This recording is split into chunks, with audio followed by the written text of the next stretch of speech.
Business of Property podcast. I'm Simon. I've been investing in property for over 20 years, and if you're an active landlord or planning your next property investment, this podcast is for you.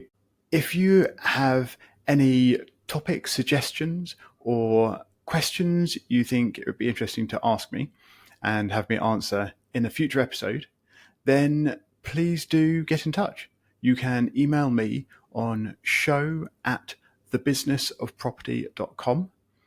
And if you would like to record a question at all, you can do it very easily on a mobile phone or something, and then just attach that recording to your email.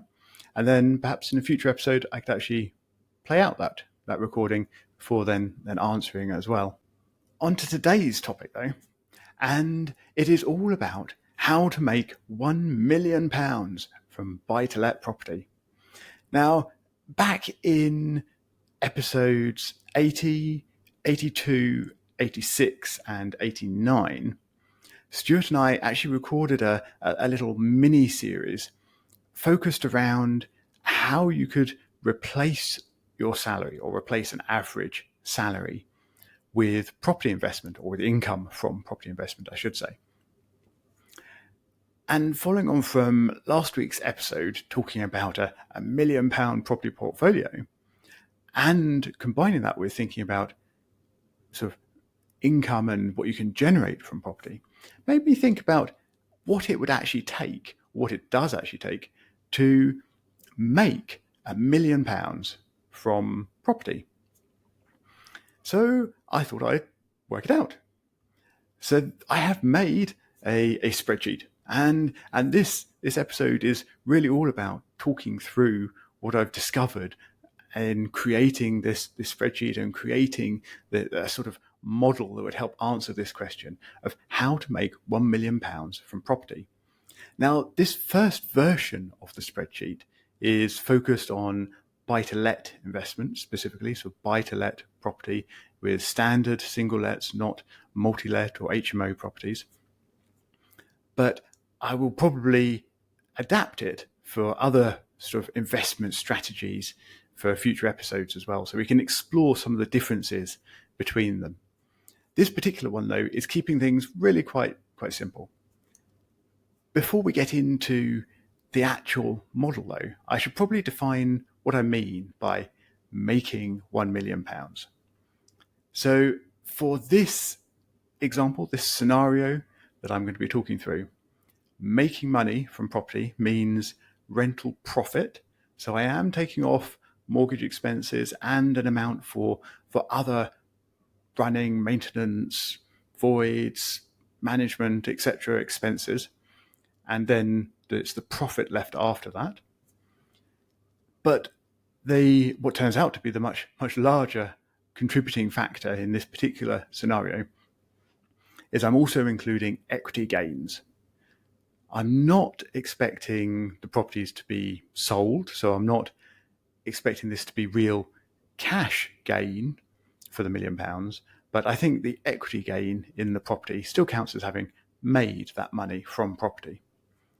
Something I am omitting from this scenario in order to keep things somewhat simpler is I am ignoring tax.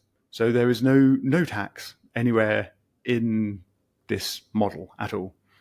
So we don't have to worry about which tax bracket you might be in, or how the tax has changed over the years, and when you might be able to extract the money and what you then lose, and all those complications I'm afraid, ignoring today.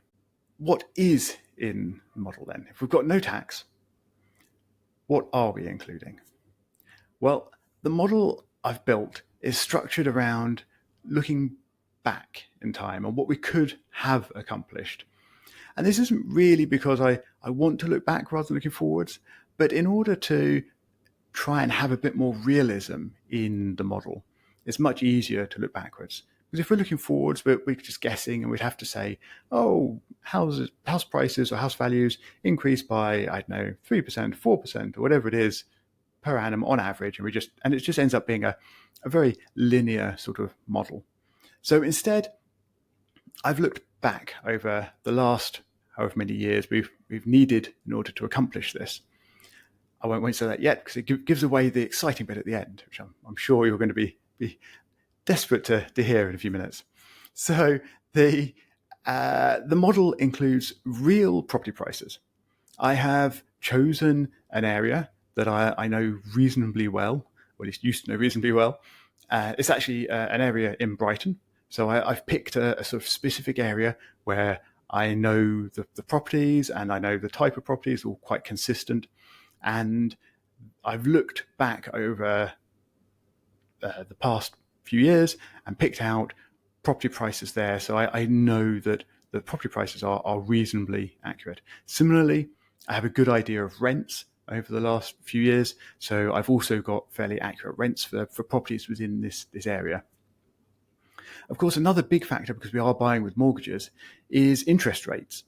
And again, I have looked back over the actual interest rates, the Bank of England base rates over the appropriate time period. And I've built all of those into the model. I have, however, kept mortgaging and the mortgages involved really quite simple. So rather than trying to pick a point in time where you take on a fixed rate mortgage for 2 years or 5 years and one property mortgage expires before you bought the next one, and then you've got two at different times expiring at different times, and you're remortgaging, all sorts of real life complications. I have simplified that a lot, and the model I've used is a tracker mortgage type model. Now, I think since I mentioned these recently, I did a bit of research to update my knowledge on tracker mortgages, and I think they are actually a bit different to how they used to be. But I think we can get away with using the old style of tracker mortgage to sort of simplify by this model. And I will be talking to Simon Glastonbury in a few weeks' time, I hope, about the sort of new structure of tracker mortgages. So we'll dig into that and look at what they are and what they look like these days. But back to the model. We have got the Bank of England base rates recorded over time. There is a bit of averaging there because I've only broken it down per year, and of course some years had multiple rates within them and things, but hopefully it's close enough. And then for the mortgages, I've assumed 1.5% above the Bank of England base rate is always what we pay. Now, I think that should be relatively generous for the time periods we're looking at, which is obviously back in the past few years. It might be different if we're going forwards, but we are looking back. Another sort of slight limitation to my model that I've created is that it does end in 2022. Now, some of the pricing data and other elements of it are based on land registry data and other data that just isn't really very up to date, unfortunately. So hence why we don't really finish in the current time. And something that's is a little bit of a shame from my point of view for this is that we do catch the sort of heightened market towards the end of COVID and the pandemic, where property prices were seeing quite rapid increases for a year or two. And yet we don't catch the last year or so where property prices have slowed down quite a bit. So we do have a slight limitation on the model there, which is a bit of a shame, but hopefully it doesn't spoil the sort of outcome too much. So our investment strategy and the sort of assumptions that I'm working with in how we're investing and what we're investing. I've made the decision to create this sort of property portfolio based on actual savings from an individual. So there's no external funds. We're not worrying about taking angel investment or other interest rates on external funds might be provided. I'm simply assuming that we are saving money from a salary from a day job. And I've decided to keep this consistent over the whole time period at a level of £15,000 per year. Now, I've gone with this level because I think it's probably achievable for a good salary. It's not going to be achievable on an average salary, but if you've got a good salary, then I think 15,000 should be achievable, possibly with a slight stretch. but definitely achievable on a good salary. So hopefully you don't think that's too unreasonable of me to choose that. But if you do, let me know. Send an email to show@thebusinessofproperty.com. Moving on then, we've got rental income being produced by this portfolio once we start buying property. And I have included that rental income in the savings that can then be rolled forwards into future deposits. So that rental income is on top of the £15,000 a year saved from a day job. And that, of course, does help accelerate the purchases. I've not included extracting any funds through sort of remortgages and taking any of the equity out of properties once they've been purchased in order to roll that back into the portfolio. And of course, you could do that and probably would if you wanted to grow the portfolio as fast as you can.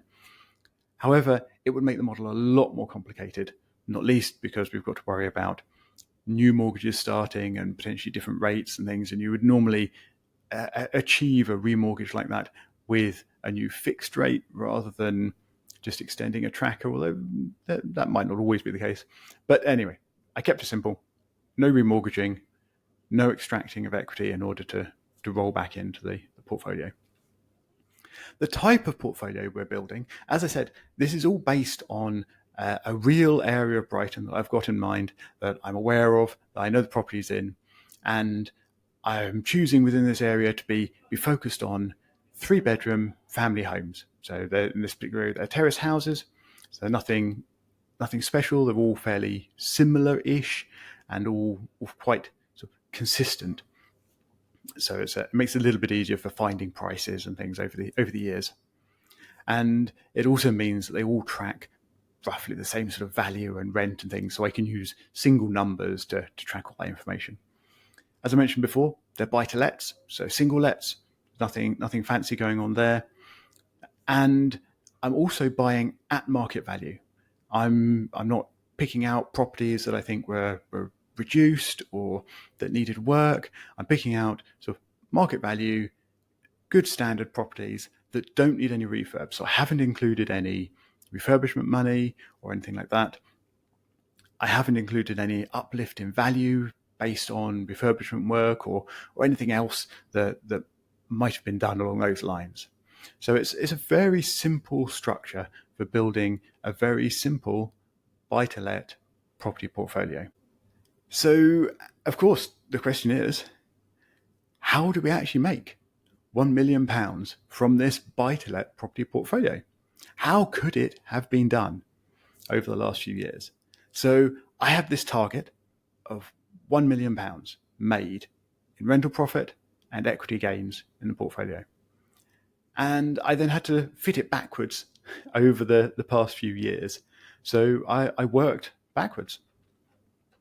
And in order to achieve this gain that was wanted, it turned out that you had to have started about 18 years ago. Now, that is a while, but we're making £1 million here. So, and it's from a fairly passive activity that can hopefully run in the background with a very simple portfolio. So I don't think that's too bad, really. So in our model, we're looking at that starting back in 2005. And I have included the fact that when you start out, you've got nothing, and you're then starting to save. So in actual fact, the first 4 years, we don't buy a property. We are, in fact, just putting our £15,000 a year savings into a savings account and tucking it away, ready to buy the first property. And it isn't until 2009 when we can actually purchase that first property.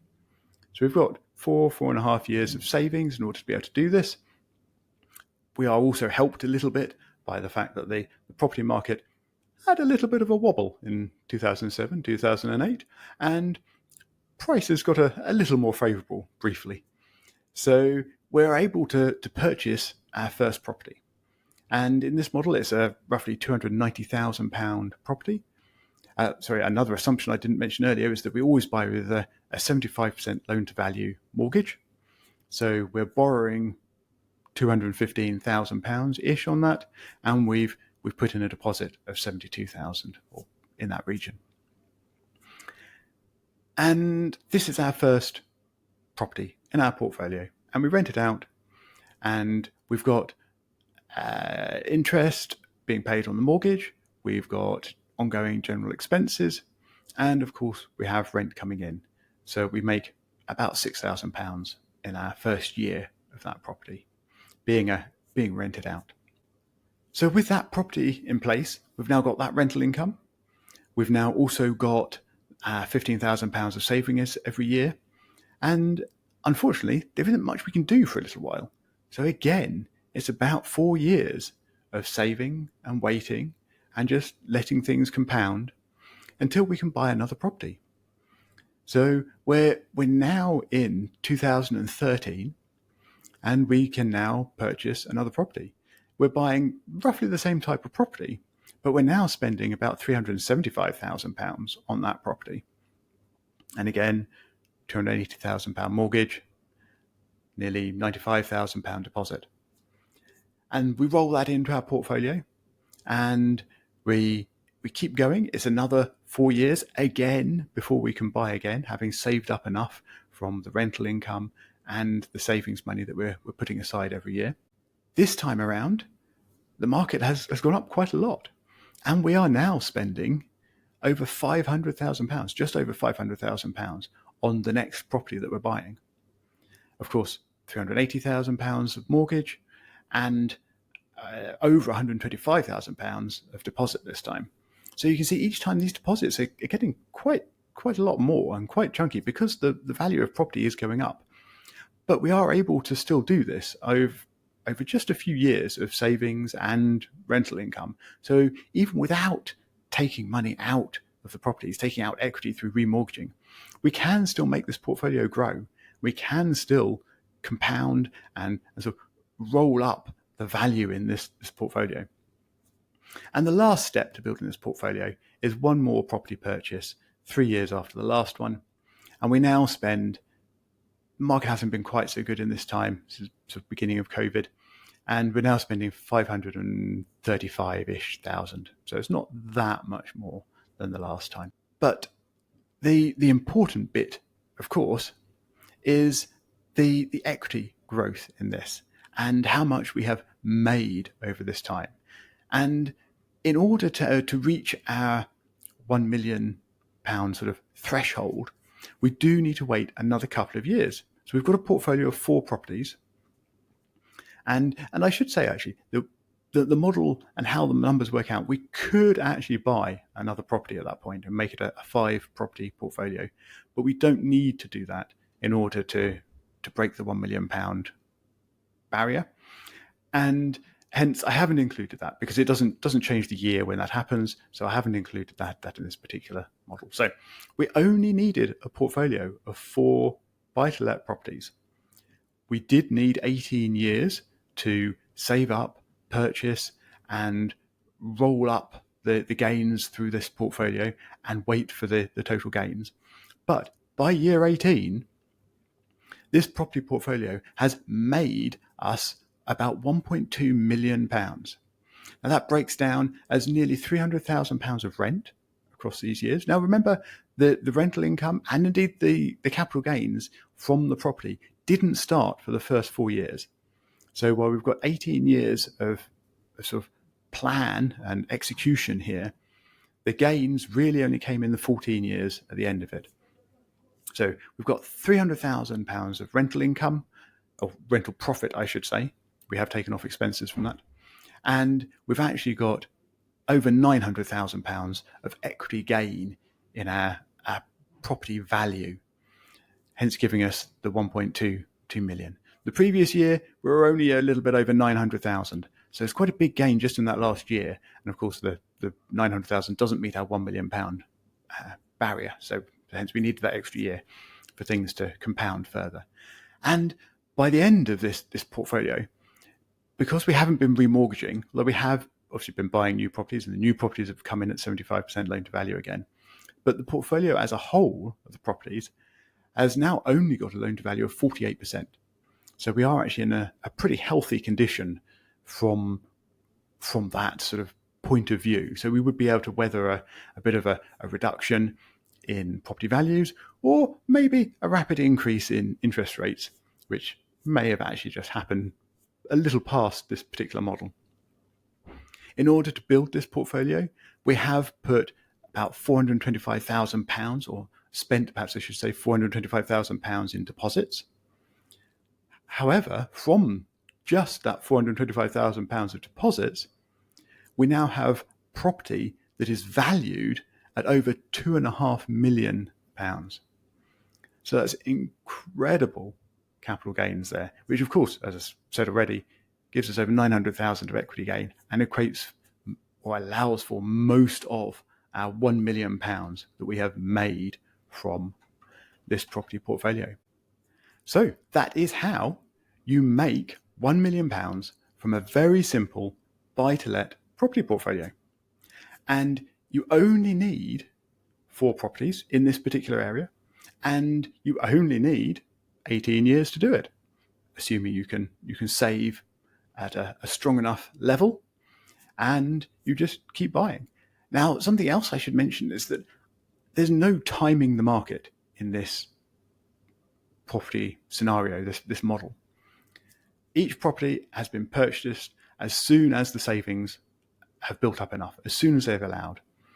As it happens, it works out that you start around the sort of dip in property values, thanks to the 2007, 2008 issues.